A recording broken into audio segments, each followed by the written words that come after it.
السلام عليكم ورحمة الله وبركاته. السلام ورحمة الله. حياكم الله. Are we clear to start, inshallah? Yes.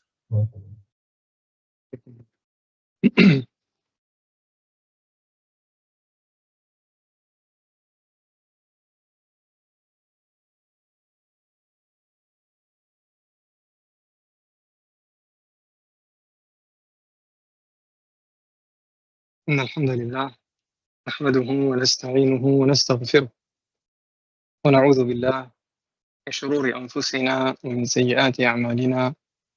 من يهده الله فلا مضل له ومن يضلل فلا هادي له، وأشهد أن لا إله إلا الله وحده لا شريك له، وأشهد أن محمدا عبده ورسوله صلى الله عليه وعلى آله وسلم تسليما كثيرا. يا أيها الذين آمنوا اتقوا الله حق تقاته ولا تموتن إلا وأنتم مسلمون.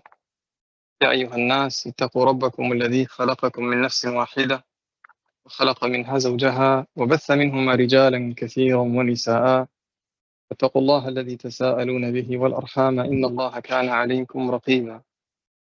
يا أيها الذين آمنوا اتقوا الله وقولوا قولا سديدا يصلح لكم أعمالكم ويغفر لكم ذنوبكم، ومن يطع الله ورسوله فقد فاز فوزا عظيما. أما بعد, to proceed, the best of speech is the speech of Allah Azza wa Jal, and the best of guidance is the guidance of our Prophet Muhammad sallallahu alaihi wasallam. And the worst of all affairs are those affairs that have newly been added into the religion. Everything newly added in the religion is an innovation, and every innovation is a misguidance, and every misguidance is in the fire of hell. Tonight, by the permission of Allah Jalla wa Ala, we continue with our course, the study of the poem titled al-Lāmīyah, attributed to Shaykh al-Islam Ahmad Ibn Halim Ibn Taymīyyah, rahimahullah ta'ala. And bi'idhnillahi ta'ala, we begin tonight with the actual poem itself, having concluded going over a brief introduction over the last 3 sessions, where we covered important principles regarding the names and attributes of Allah tabarak wa ta'ala, written by Shaikh Muhammad bin Sālih al-Uthaymīn alayhi rahmatullah. And before we begin, there is something that is prudent to comment upon. That is why it is called al-Lāmīyah. This is because the rawi of the poem is the letter lam. The rawi means the last pronounced letter of every verse of poetry. And in this particular case, if you examine it, you see that the last pronounced letter is the lam. As such, it is called a Lāmīyah. And many times you see poems in Arabic being given a title based upon their rawi. So for example, a Dāliyah is a reference to the rawi of the poem that ends in the letter Dal. Ha'iyya, because it ends in the letter Ha. Dhaliyya, because it ends in the letter Zal, and so on. This is the reason that many of these poems, they have this title, because of the letter of the rawi of the poem. The second thing is that it is known as the Lāmīyah of Ibn Taymīyyah, known as the Lāmīyah of Ibn Taymīyyah alayhi rahmatullah. However, it should be noted that we actually don't have evidence. For myself, I have not yet come across conclusive evidence that this poem has been authored by Shaykh al-Islam Ahmad Ibn Halim Ibn Taymīyyah alayhi rahmatullah. However, If one was to guess, then I would guess that it indeed is authored by Shaykh al-Islam Ibn Taymīyyah, because of the following anecdotal pieces of evidence.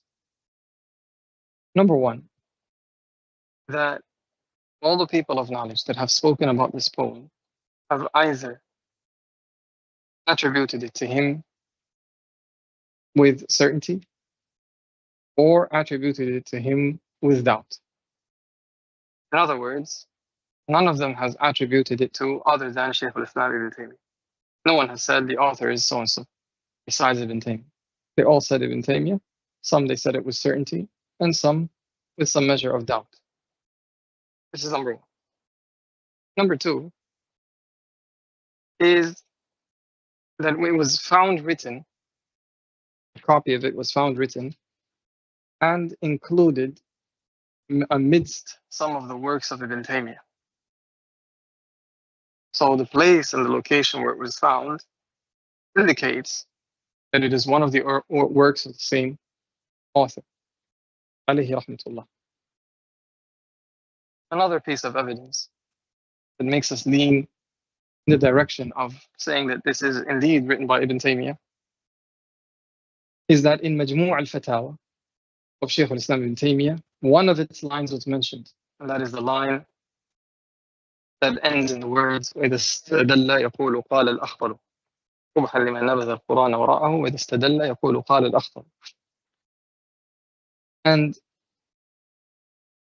sometimes an author will mention a line from some of his poetry without referring to the fact that it is his poetry. And that's how Ibn Taymīyyah included that line in that speech of his in Majmu' al-Fatawa. He did not mention who the author of that particular line of poetry is. Now, someone can obviously say, what if this is a line by someone else? He just didn't mention who it is. We say that is a possibility, that it could be a line from somebody else as part of the whole poem, and the whole poem belongs to someone else. Or it could be a line by someone else that he chose to include in his poem. In other words, all 15 lines belong to him, and he included this 16th line in it from someone else's works because it fits in perfectly and delivers the meaning that he wanted delivered. And this is typical, this is commonplace in the works of the people of knowledge. They do this. This is normal, that they will include someone else's speech without referring to the fact that it's someone else's speech, because it's known. Also, from the evidence that indicates that it belongs to Shaykh al-Islam Ibn Taymīyyah is the style and the contents of the poem. The poem's style is reminiscent of the style of Shaykh al-Islam Ibn Taymīyyah. Likewise, the contents are very rich in meaning and full of benefit. And they establish the correct position of the people of the Sunnah regarding the issues of Aqeedah that were covered in it. Despite its size, it is filled with benefit and extremely well worded for the purpose that it was written for. And this is reminiscent of the way of Shaykh al-Islam Ibn Taymīyyah rahimahullah ta'ala. Now, one of the issues that makes us doubt that perhaps it's not written by Ibn Taymīyyah is that in one of the narrations of this poem, line number 5 contains a different wording from the wording that many of you have seen posted. The word Kareem in that line, line number 5, is replaced with the word Qadeem. Kareem is replaced with Qadeem. So the line reads in the other version, وَأَقُولُ فِي الْقُرْآنِ مَا جَاءَتْ بِهِ آيَاتُهُ وَهُوَ الْقَدِيمُ الْمُنْزَلُ. According to this version of that line, the Quran is described as Qadeem. And if this happens to be the correct version of that line, the original version of that line, then this is evidence that makes us lean in the opposite direction, that this poem was not written by Shaykh al-Islam ibn Taymiyyah. Why is this? Because Ibn Taymiyyah rahimahullah ta'ala refuted that position in many places in his books. He rejected that anyone described the Quran as qadim. Now, what are some alternative explanations that could allow us to say it is written by Shaykh al-Islam ibn Taymiyyah, despite the fact that the word qadim is found in one of its versions? One of these alternative explanations is that the word qadim is a mistake, introduced as a mistake by one of the copiers. As you know, back in the days before print houses, the way books spread was by employing copiers, people that copy. And the copiers, just like the rest of people, sometimes they had their own take on things. They had their own positions, they had their own belief systems. And as such, they would change a word that does not mesh with their belief system into something else, believing that by doing so, they are correcting the mistake of someone. But perhaps one of these copiers, while he was writing it, he realized that the Quran was not described with the correct description. According to him, it should be described as qadim. So he erased the word kareem and he put the word qadim instead.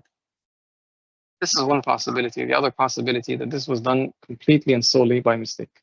In other words, he misread the word or misremembered it, and he put the word qadim in there, whilst the original author never put that in and never intended.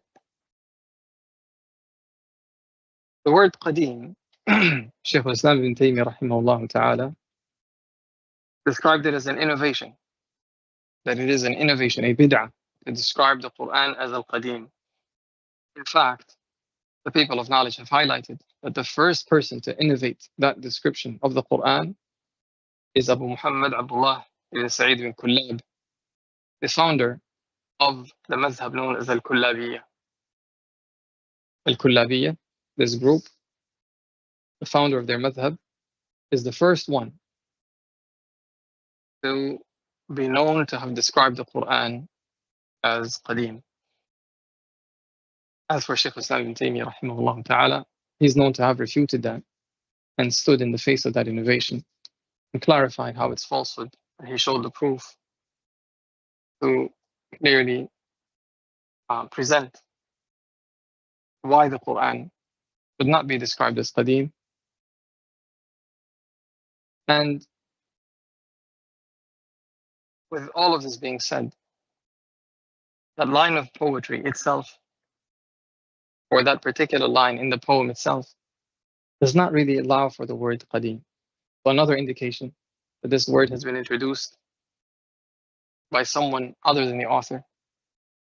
Another indication that this word is falsely added in there is the fact that the whole line no longer makes sense with that word in there.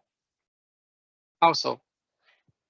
Because in the beginning of the line, the poet says, وَأَقُولُ فِي الْقُرْآنِ مَا جَاءَتْ بِهِ آيَاتُهُ, in the second part.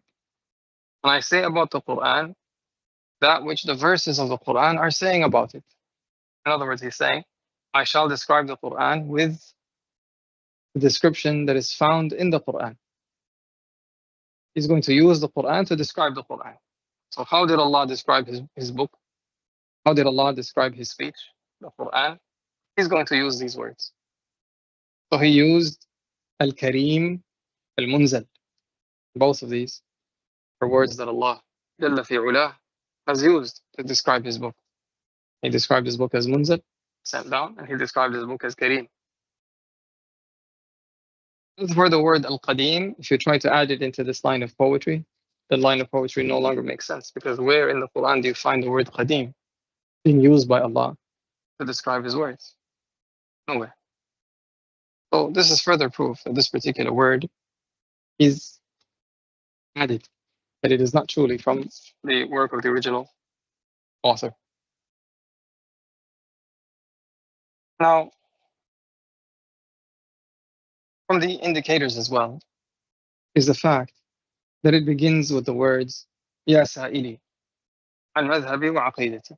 O you who have asked me about my madhab and my aqidah. And then he begins to answer the question of the person who asked. This is also in line with the methodology of Shaykh al-Islam Ibn Taymīyyah. From the things that the people of knowledge have mentioned about him, from what is known about him, from what he has said about himself, is that he never authors, may Allah have mercy upon him, out of his own desires, out of his own interests. Rather, he authors in response to a request, or he authors in response to a question. And you see that in many of his books, he will mention the reason why he authored, such as the very famous book of Aqidah known as al-Aqidah al-Wasitiyah.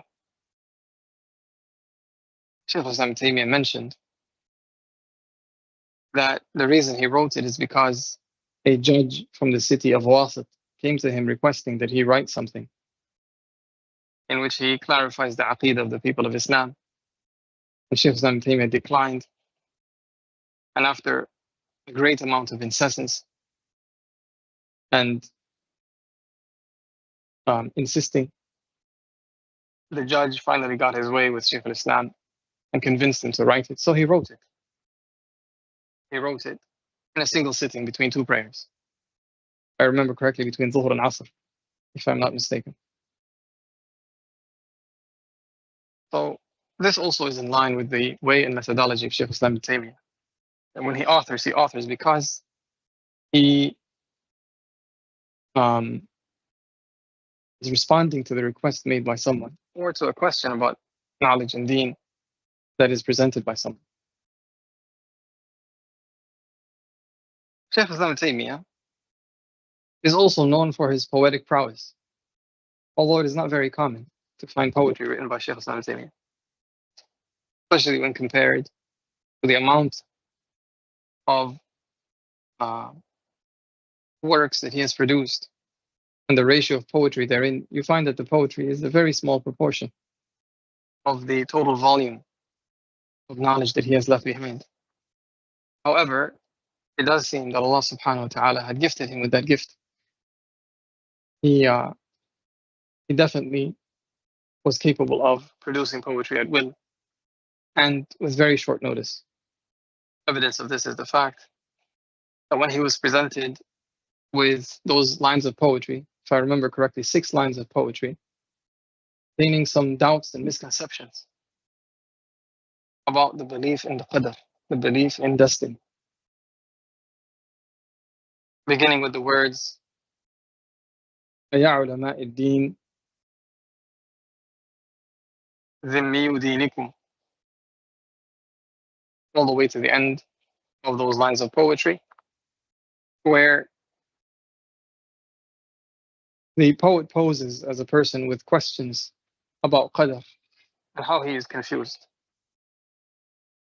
And he filled those lines of poetry and he loaded them with misconceptions and doubts that could certainly leave the average layman, the unlearned, with doubts and misunderstandings about the religion, especially with regards to the issue of the belief in qadr. Shaykh al-Islam Taymiyyah, his students witnessed him reading those lines of poetry, pondering over them for a little bit, and then he put pen to paper and he started writing. And he wrote several pages. They assumed that he was producing an answer to the question. Lo and behold, he had produced a poem on the spot, containing more than 100 lines of poetry. Some people counted 124, using the same rawi as the poet who wrote the question used. And he completely decimated the doubts and destroyed the false arguments, defended the truth, and obliterated the falsehood by the praise of Allah Tabarak wa Ta'ala on the spot. He produced more than 100 lines of poetry. The people who witnessed him doing it, they said he pondered those lines of poetry that were in front of him, and then he extended his leg, or they said he bent it, and then he started writing on the spot. This is amazing to see how much Allah subhanahu wa ta'ala has given that man of strength and prowess in the matter of knowledge, whether it is in poetic format or otherwise. Now,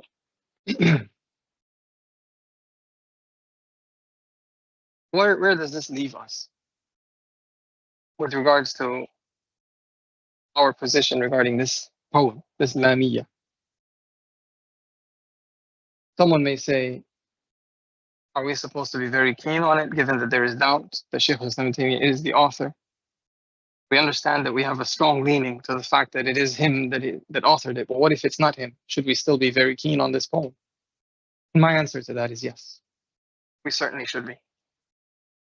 Because despite the doubt that some people of knowledge have with regards to asserting that it is written by Shaykh Ibn Taymīyyah, there is no doubt with regards to its contents.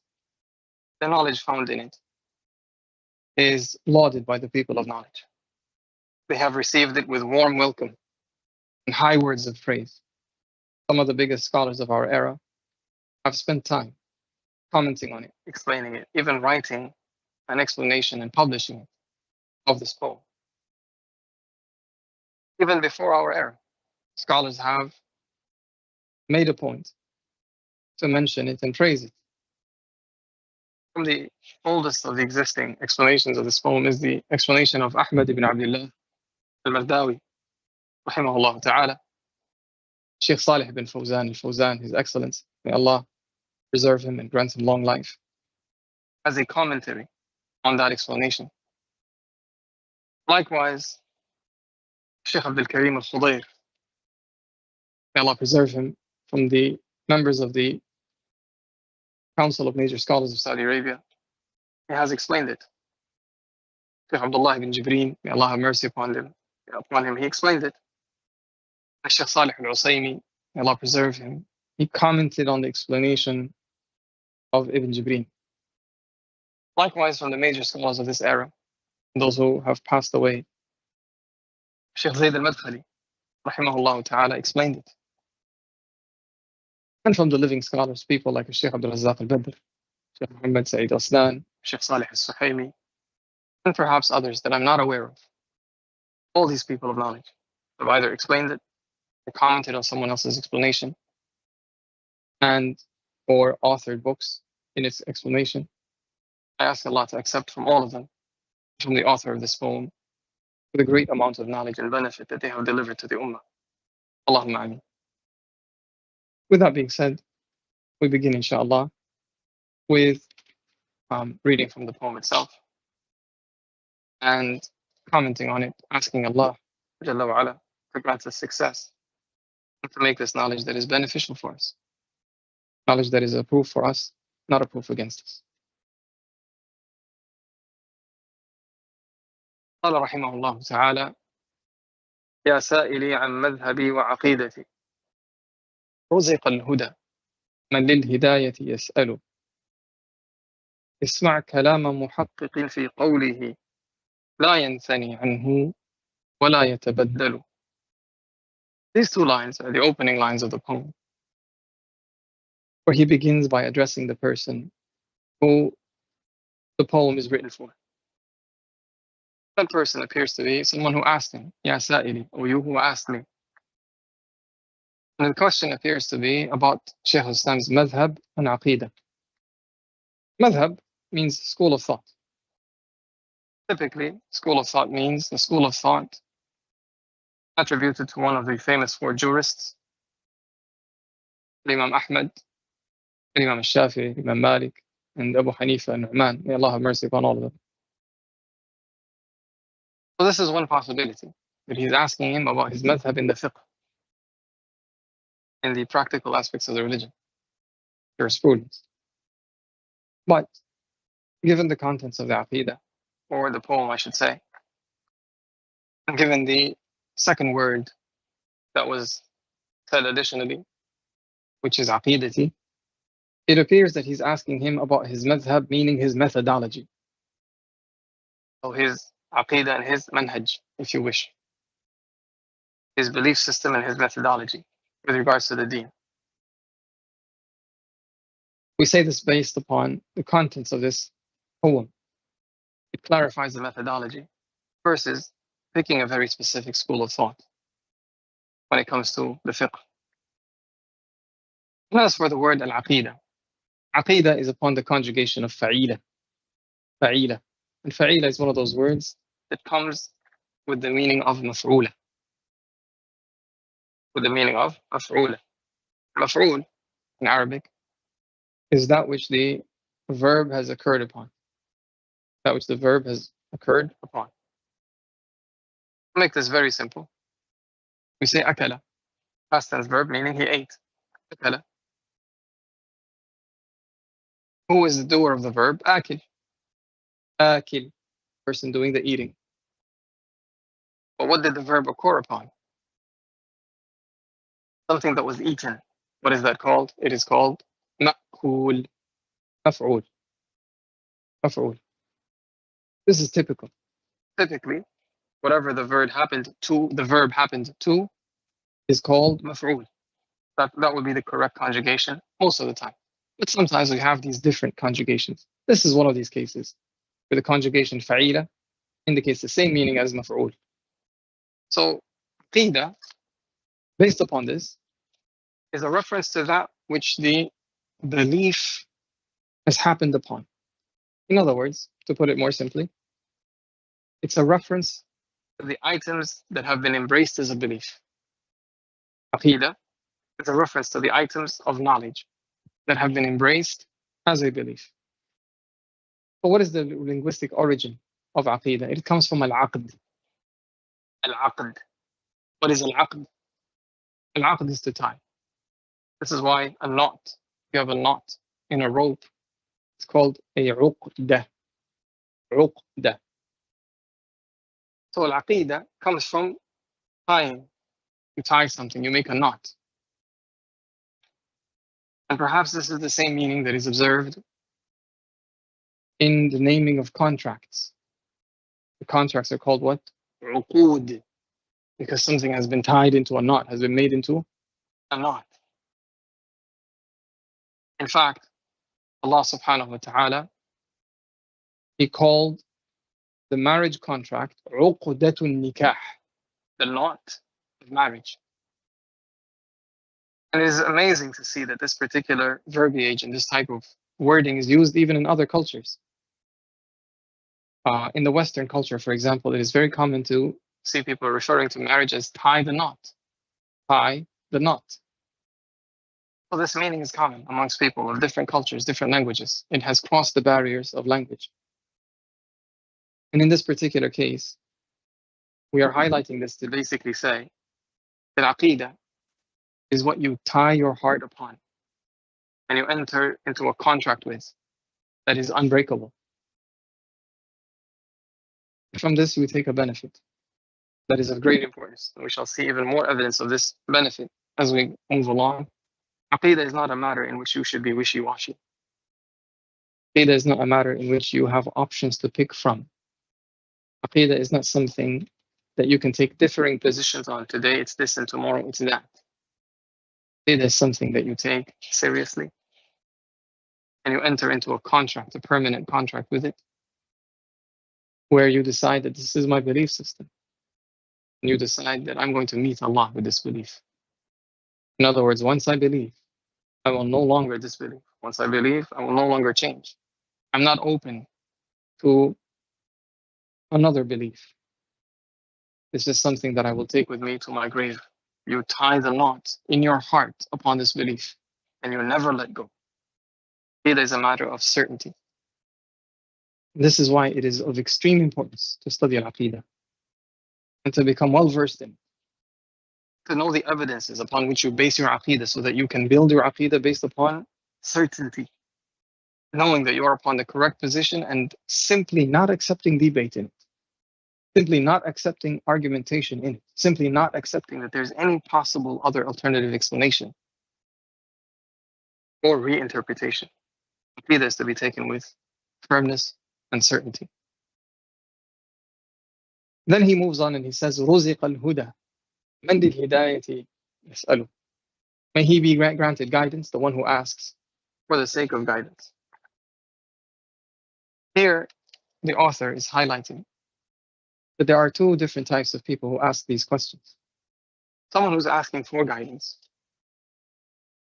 and someone who's asking to stir up trouble and issues, to spread fitan, and to cause consternation, and to cause confusion. وَالْعِيَاذُ بِاللَّهِ. So it is as if the author is basically saying, be from those who ask to find guidance. Be from those who ask to learn. Be from those who ask to benefit. Don't be from those who ask to cause issues and trouble and spread fitna. He's making dua for this second time. The one who asks for the right reasons. The one who asks to please Allah. The one who asks to learn, to benefit, to grow, to practice, to put it into practice and to worship Allah with it. رُزِقَ الْهُدَى. May he be guided. May he be granted guidance. He who asks to find guidance. And as you can see, people who ask questions with the right reasons and the right intentions can cause a tremendous amount of benefit to spread around in the ummah.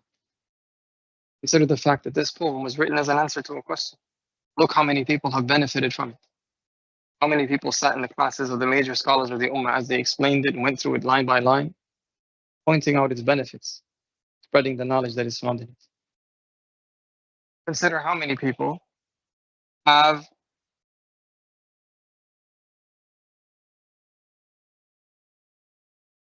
potentially learned from this, changed their faith based upon this, left behind the mistakes that they used to commit because of this. All of this may potentially be on the scales of the person who asked that question, if he asked with the correct intention. Consider the affair of that judge from Wasit that we spoke about just a little while ago, the one who asked Shaykh al-Islam ibn Taymīyyah to write and author the Aqīdah of the people of Islam. So Shaykh al-Islam ibn Taymīyyah eventually succumbed and agreed to do so. And he wrote al-Wasitiyyah. How many people have benefited from al-Wasitiyyah?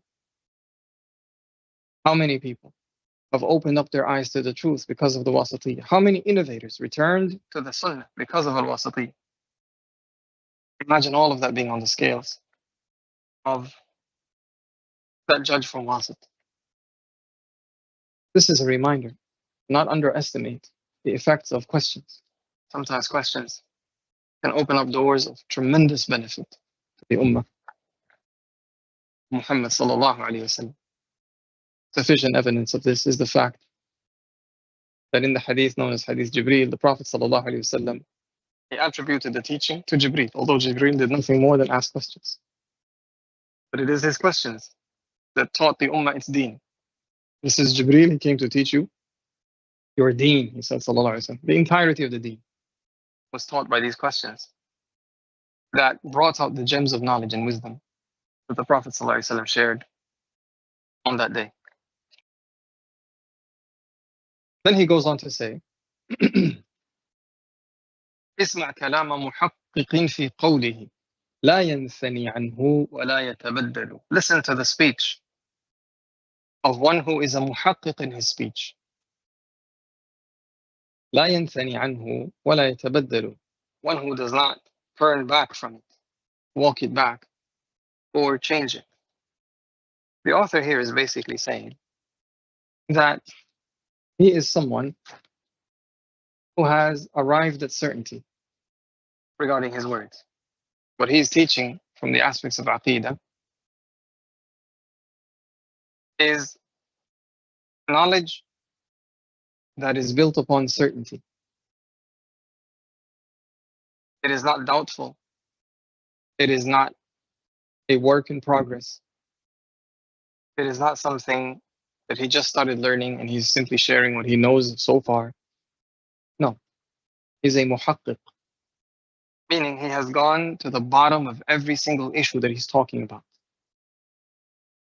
He has gotten to the bottom of every issue, from the issues of Aqīdah and reach the very source from which this is taken, whether it be the Quran or the speech of the Mufassirin regarding a specific aspect of the Quran, whether it be the Sunnah or a specific speech of the scholars of Hadith regarding a particular narration, or if it's a linguistic issue, what the linguists have said and what is the origin of that particular issue. He has gone all the way to the bottom of every single issue of Aqidah, and as such he arrived at Tahqiq. This is a Tahqiq. Tahqiq is not to read what someone said and what is the proof of it. Tahqiq is much deeper than that. It is to get to the bottom of every issue that you are studying until there is nothing left to research. So he's describing himself as someone who has arrived at certainty through a tahqiq. He has put in the necessary amount of research to arrive at certainty. There is no more room for doubt.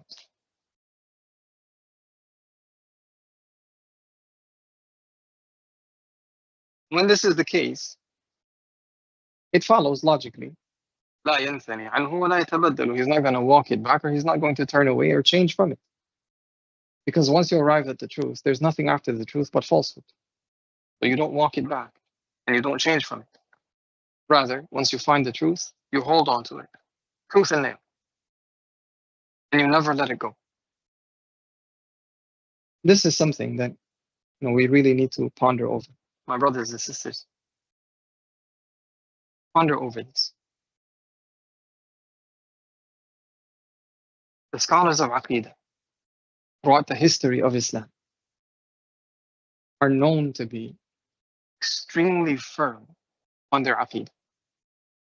That once they arrive at the knowledge of Aqidah, they tend to stay that way until they die. This is a historical fact. If you look at the speech of the scholars of Aqidah and what they have arrived at after gaining knowledge, you see that once they arrive at that point, they tend to die at that point. In other words, whatever they've arrived at, they stay upon it for the remainder of their lives.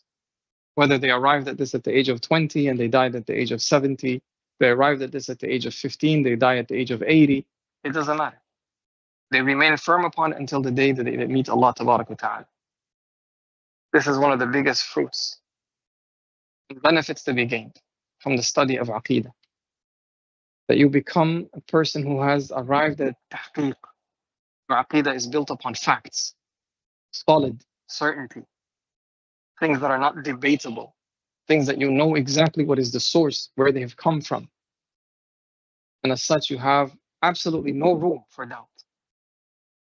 This causes you to become firm until you meet Allah Tabarak wa Ta'ala upon the correct Aqidah. We ask Allah Jalla wa Ala to make us all from those who are firm upon the Deen and those who meet Him with the correct Aqidah.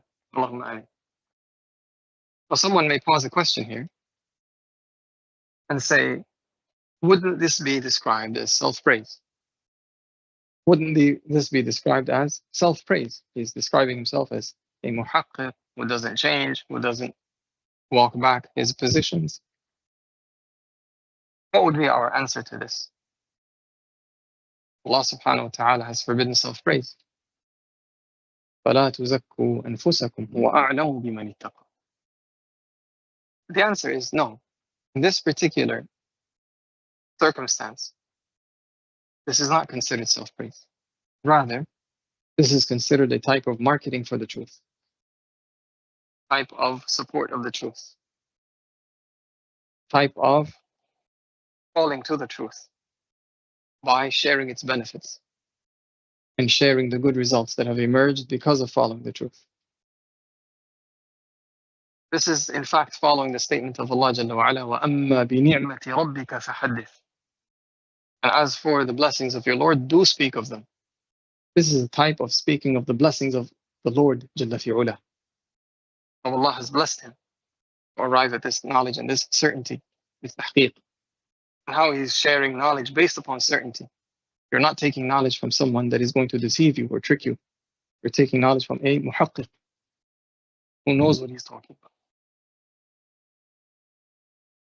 You see that this type of marketing for the truth, this type of support of the truth, this type of tahdīth bi ni'matillah, speaking of the blessings of Allah, is what the prophets and messengers have engaged in. And it was not considered self-praise. In the story of Yusuf alayhi salatu wassalam, there are multiple examples of this. For example, in prison, he said to his two companions in prison, إِنِّي تَرَكْتُ مِلَّةَ قَوْمٍ لَا يُؤْمِنُونَ بِاللَّهِ وَبِالْآخِرَةِ هُمْ كَافِرُونَ وَاتَّبَعْتُ مِلَّةَ آبَائِ إِبْرَاهِيمَ وإسماعيل وإسحاق وآباء إبراهيم وإسحاق ويعقوب ما كان لنا أن نشرك بالله من شيء, to the end of the verse. He said multiple things that may be considered self-praise. But what was the intent? The intent was to lend strength to the truths that he's going to speak as he calls them to a tawheed before he interprets their dreams. In the presence of the king, when the king told him that he is going to be given a position, إِنَّكَ الْيَوْمَ لَدَيْنَا مَكِينٌ, today you have a position with us. So he chose the position and he explained the reason why he chose the position, and he marketed for the truth. He aided the truth and he spoke of the blessings of Allah upon him in order to give the king surety as to why he should be given that particular position versus other positions. So he said to the king, إِنِّي حَفِيظٌ عَلِيمٌ, indeed I am one that is good at the keeping of that which is entrusted to me. Hafiz, Alim, extremely knowledgeable, meaning of the topic needed to run this particular affair, and of topics that support it and lend strength to it. And there are multiple other examples in Surah Yusuf showing how speaking well of oneself, revealing the blessings of Allah upon you, is not always self-praise.